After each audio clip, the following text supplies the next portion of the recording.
Deer সিইউএলইটি aspirants, তোমরা ইতিমধ্যেই ক্যালকাটা ইউনিভার্সিটির ওয়েবসাইট থেকে একটি প্রভিশনাল মেরিট লিস্ট পেয়েছো।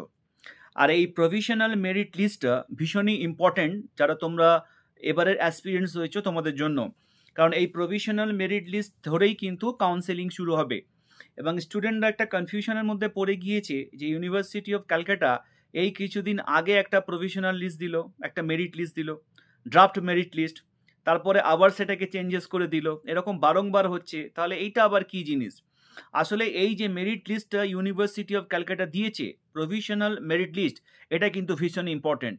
এই মেরিট লিস্ট যেটা দিয়েছে, এই মেরিট লিস্ট যেটা ক্যাটাগরি ওয়াইজ দিয়েছে, এই ক্যাটাগরি ওয়াইজ যে মেরিট লিস্ট, এটা কিন্তু ভীষণ ভীষণ ইম্পর্টেন্ট। কেন ইম্পর্টেন্ট? এটার কি ইউটিলিটি রয়েছে, এটা কিভাবে একটা স্টুডেন্ট বুঝবে যে সে গভর্নমেন্ট কলেজ পাচ্ছে নাকি কোনো প্রাইভেট কলেজ পাচ্ছে, বা কত র্যাঙ্ক করলে নিশ্চিতভাবে গভর্নমেন্ট কলেজ পেয়ে যাবে, এই ভিডিওর মধ্যে আমি সম্পূর্ণটা কিন্তু তুলে ধরার চেষ্টা করব।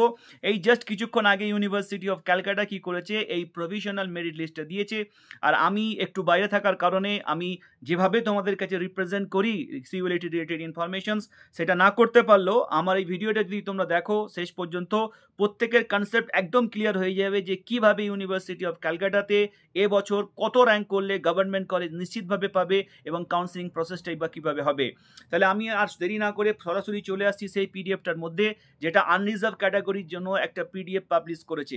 সেই আনরিজার্ভ ক্যাটাগরির যে পিডিএফটা ভীষণ ইম্পর্টেন্ট, কারণ এখানেই কিন্তু টোটাল একটা লিস্ট দিয়ে দিয়েছে যে কত র্যাঙ্ক কার আছে, এবং সেই লিস্ট অনুসারেই কিন্তু আমি এখানে ডিসকাস করব যে কিভাবে গভর্নমেন্ট কলেজ পেতে পারো বা কত র্যাঙ্ক করলে গভর্নমেন্ট কলেজ নিশ্চিতভাবে পেতে পারো, তার সম্পূর্ণটা থাকছে এই ভিডিওতে। আচ্ছা, প্রথমে এটা বলে রাখি যে আমি আজকে যে এখন ডিসকাশনটা করব, আমি প্রাইভেট কলেজগুলোকে বাদ দিয়ে 4টে গভর্নমেন্ট কলেজের উপরে বলছি।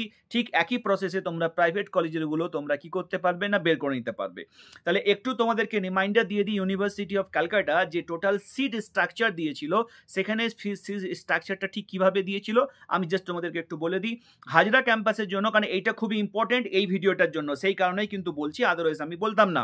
হাজরা ক্যাম্পাসে আনরিজার্ভ ক্যাটাগরিতে 700টা সিট আছে, যোগেশচন্দ্রতে 700টা, সাউথ ক্যালকাটাতে 700টা, আর সুরেন্দ্রনাথে 98টা। টোটাল 299টা হচ্ছে আনরিজার্ভ বা জেনারেল ক্যাটাগরির সিট রয়েছে গভর্নমেন্ট 4টে কলেজের মধ্যে। ওবিসি এ ক্যাটাগরির জন্য টোটাল সিট রয়েছে 54টা, 12টা প্লাস 18টা, টোটাল হচ্ছে 54টা সিট রয়েছে ওবিসি এ ক্যাটাগরির জন্য। ওবিসি বি ক্যাটাগরির জন্য সিট রয়েছে এখানে, যেটা ক্যালকুলেট করে দেখা যাচ্ছে 37টা। এসসি ক্যাটাগরির জন্য রয়েছে 118টা, এসটি ক্যাটাগরির জন্য রয়েছে 32টা, ইডাব্লিউএস ক্যাটাগরির জন্য রয়েছে 54টা। এইটা কেন বললাম একটু পরেই বুঝতে পারবে। তাহলে প্রত্যেকে একটু নোট ডাউন করে নেবে যে আনরিজার্ভ ক্যাটাগরির জন্য 299টা আছে। আর এইটার ইউটিলিটি কি? এই যে প্রভিশনাল মেরিট লিস্টটা ইউনিভার্সিটি অফ ক্যালকাটা পাবলিশ করেছে, এই মেরিট লিস্টে 299তম র্যাঙ্ক যিনি করেছেন, যে স্টুডেন্টটি, তার নাম হচ্ছে রাজু রয়। এবং এই যে রাজু রয় পর্যন্ত, যে স্টুডেন্টটি রাজু রয় 299 র্যাঙ্ক করেছে, সেই 299 র্যাঙ্ক পর্যন্ত যাদের র্যাঙ্ক রয়েছে, সে জেনারেল হোক, এসসি হোক, এসটি হোক, ওবিসি এ, ওবিসি বি হোক, যাই হোক না কেন, তারা নিশ্চিতভাবে গভর্নমেন্ট কলেজ পাচ্ছে, গভর্নমেন্ট কলেজ পাচ্ছে।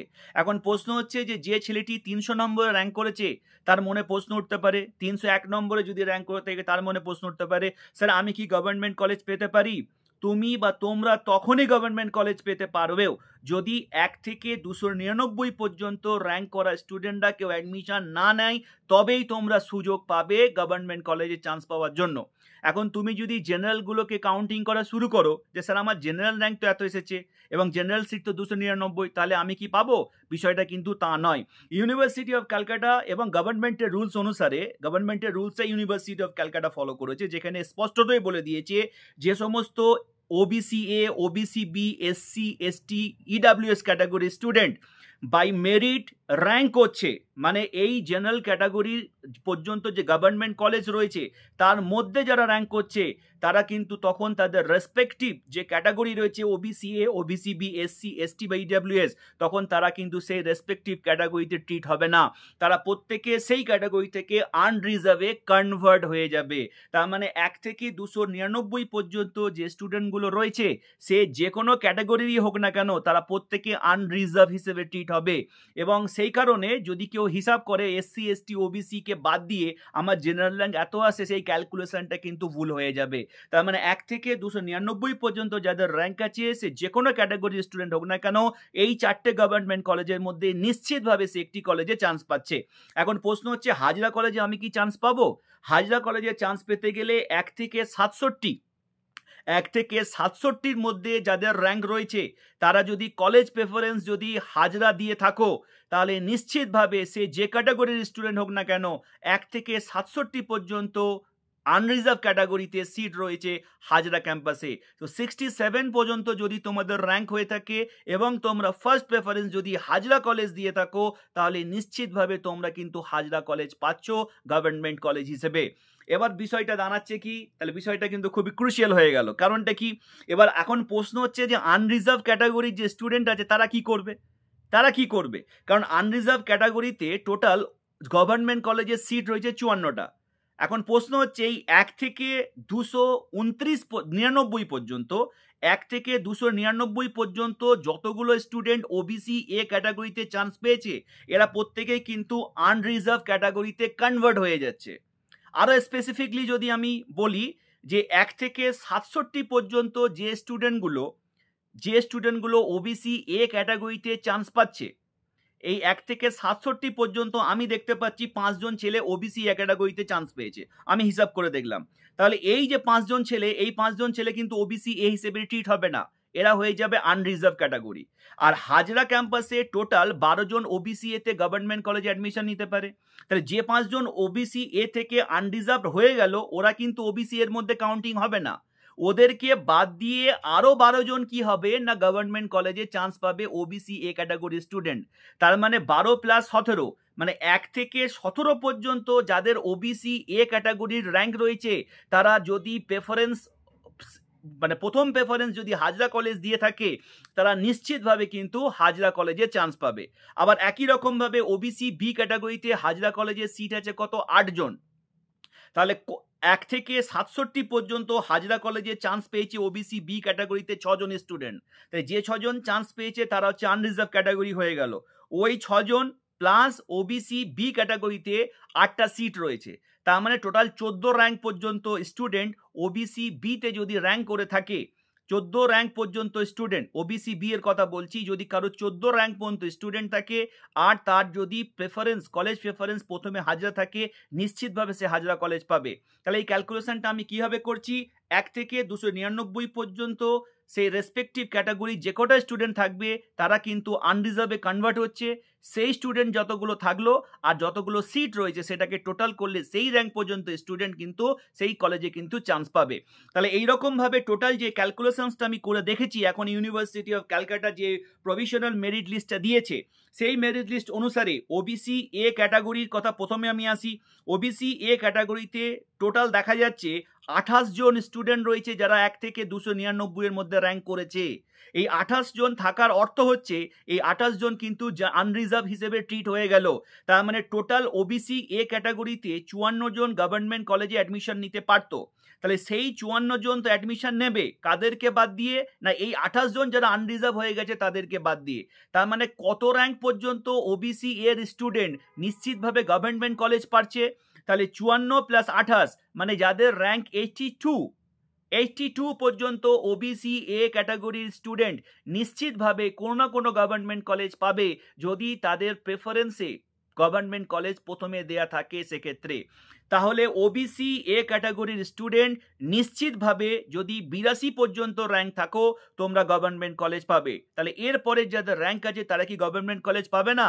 যদি 1 থেকে 82 পর্যন্ত ওবিসি এ ক্যাটাগরির স্টুডেন্ট কেউ গভর্নমেন্ট কলেজে অ্যাডমিশন না নেয় তবেই তার পরবর্তী স্টুডেন্ট যারা আছে সাবসিকুয়েন্ট অর্ডার অনুসারে তারা তখন কিন্তু সেই সুযোগটা পাবে। আবার ওবিসি বি ক্যাটাগরিতে 1 থেকে 299 পর্যন্ত স্টুডেন্ট দেখা যাচ্ছে 15 জন রয়েছে, তাহলে সেই 15 জন কিন্তু আনরিজার্ভ ক্যাটাগরিতে কনভার্ট হয়ে গেল। তাহলে আনরিজার্ভ ক্যাটাগরিতে যদি তারা 15 জন কনভার্ট হয়ে যায়, ওবিসি বি থেকে টোটাল সিট রয়েছে গভর্নমেন্ট কলেজে 37টা, তাহলে যারা 37 প্লাস 15 মানে 52 র্যাঙ্ক পর্যন্ত যাদের র্যাঙ্ক হচ্ছে ওবিসি বি ক্যাটাগরিতে, 1 থেকে 52 পর্যন্ত যাদের র্যাঙ্ক হচ্ছে ওবিসি বি ক্যাটাগরিতে, তারা নিশ্চিতভাবে কিন্তু গভর্নমেন্ট কলেজ পাবে যদি তোমাদের প্রেফারেন্সিয়াল যে অর্ডার দিয়েছো কলেজ প্রেফারেন্স, সেখানে যদি তোমরা গভর্নমেন্ট কলেজ দিয়ে থাকো। একই রকমভাবে এসসি ক্যাটাগরির স্টুডেন্ট 32 জন চান্স পেয়েছে 1 থেকে 299 র্যাঙ্ক পর্যন্ত, সেই 32 জন স্টুডেন্ট কিন্তু আনরিজার্ভ ক্যাটাগরি হয়ে গেল।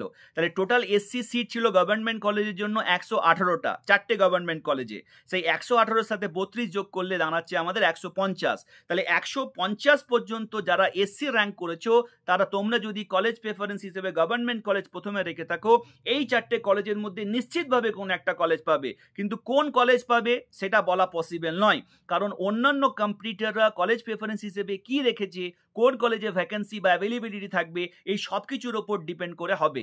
বাট নিশ্চিতভাবে একটি গভর্নমেন্ট কলেজ পাচ্ছো সেই ব্যাপারে নিশ্চিত। এখন হাজরা কলেজ পাবে কি পাবে না, আমি একটি কলেজকে নিয়ে ডিসকাস করবো আরেকটু পরে।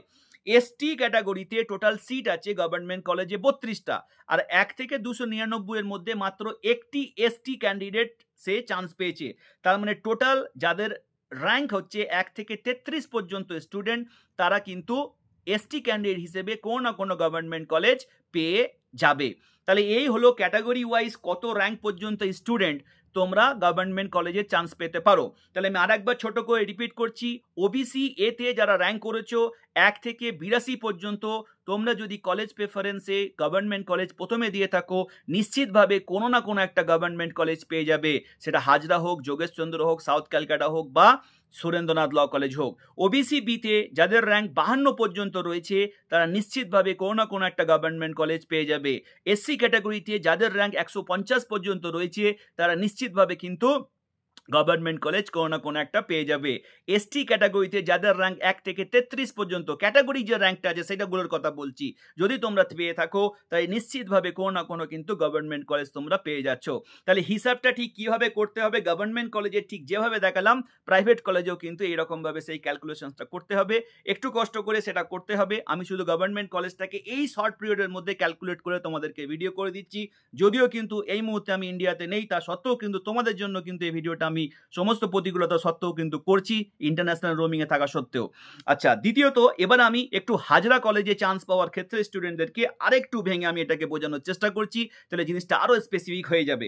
হাজরা কলেজে আনরিজার্ভ ক্যাটাগরি আছে স্টুডেন্ট 67টা, ওবিসি এতে রয়েছে 12টা, ওবিসি বিতে রয়েছে 8টা, এসসি ক্যাটাগরিতে রয়েছে 26টা, এসটি ক্যাটাগরিতে 7টা, ইডাব্লিউএস রয়েছে 12টা। এখন প্রশ্ন হচ্ছে এই 1 থেকে 67 র্যাঙ্কের মধ্যে যে কটা স্টুডেন্ট ওবিসি এতে চান্স পেয়েছে, তারা প্রত্যেকেই কিন্তু আনরিজার্ভ হবে এবং এই সংখ্যাটা হচ্ছে 5। আমি ক্যালকুলেট করে দেখলাম 1 থেকে 67-র মধ্যে ওবিসি পেয়েছে 5 জন, 68 থেকে 134 পর্যন্ত ওবিসি এ পেয়েছে 8 জন, 135 থেকে 201 পর্যন্ত ওবিসি এ পেয়েছে 3 জন, 201 থেকে 299 পর্যন্ত ওবিসি এ পেয়েছে 12 জন। টোটাল 28 জন স্টুডেন্ট কিন্তু 1 থেকে 299 পর্যন্ত র্যাঙ্ক করেছে। আমি শুধুমাত্র 67 পর্যন্ত যে র্যাঙ্কটা রয়েছে হাজরা কলেজের আনরিজার্ভ ক্যাটাগরি, সেটাকে নিয়ে ডিসকাস করব। তাহলে প্রত্যেকটারই ক্যাটাগরি ওয়াইজ কিন্তু আমার কাছে ক্যালকুলেশন রয়েছে, আমি একটি করব কারণ সময় কম থাকার কারণে। তাহলে 67 পর্যন্ত যে আনরিজার্ভ ক্যাটাগরির সিট হাজরা কলেজে রয়েছে, সেখানে OBC A category student chance পেয়েছে 5 জন। যে 5 জন স্টুডেন্ট চান্স পেয়েছে তারা প্রত্যেকে আনরিজার্ভে কনভার্ট হয়ে যাচ্ছে।